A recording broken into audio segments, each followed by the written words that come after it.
देखिए, ये वही महिला है जिसने अपनी बहुओं को घर से भगाया है। आइडिया। नमस्ते प्रणाम, आप सब देख रहल बानी भोजपुरी प्लस। त आज फिर से लेके आ गेल बानी आप सब खातिर एगो नया ट्रेलर के रिव्यू, जोना के नाम बा फुलौरी बिना चटनी कैसे बनी। जी हाँ, कलाकार बड़े संजना पांडे, प्रेम सिंह, किरण यादव, आकाश सिंह, सालू सिंह, रितेश जी, प्रकाश जैस, कहना सुबोध, संजय वर्मा और भी अनेकों कलाकार।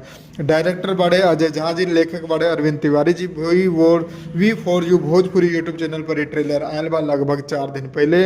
रिव्यू डाले में बहुत ज़्यादा देरी कर देनी, ओकरा खातिर माफ़ी चाहता नहीं। तो जैसन फिल्म के नाम बा वैसने फिल्म के कहानी बा, चटपटा कहानी बा। जी हाँ, एगो सास बा जो कि थोड़ा सा हकला ली, लेकिन हकलौला के बाद भी अपन 3 गो पुतोह के दुर्दशा कैले रहेली और पूरा गांव जानेला कि वो कितना ज़्यादा अपन पुतोह सबके दुर्दशा करेली।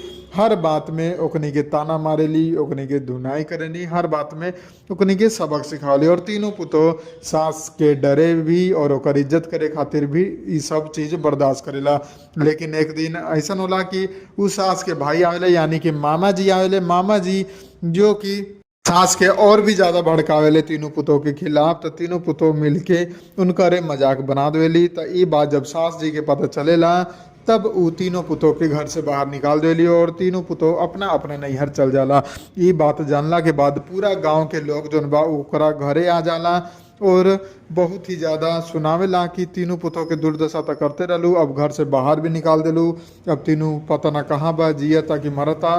तब सास अपन तीनों बेटा के ही झूठों के लड़की वाला कपड़ा पहना के पूरा गांव में हल्ला कर देवेली कि हमार तीनों पुतोह घर में ही बाड़ी और तीनों की तीनों गर्भवती बाड़ी। ये बात जब तीनों पुतोह के नैहर में पहुँचेला तो तीनों पुतोह खिसियले आवेली और अपन ससुराल पर हमला कर देवेली। जो तीनों मर्द उनकर लेडीज बन के बैठा रहेले, तीनों के दुर्दशा कर देवेली। तब जाके पता चलेला कि तो सास के ही साजिश रहे।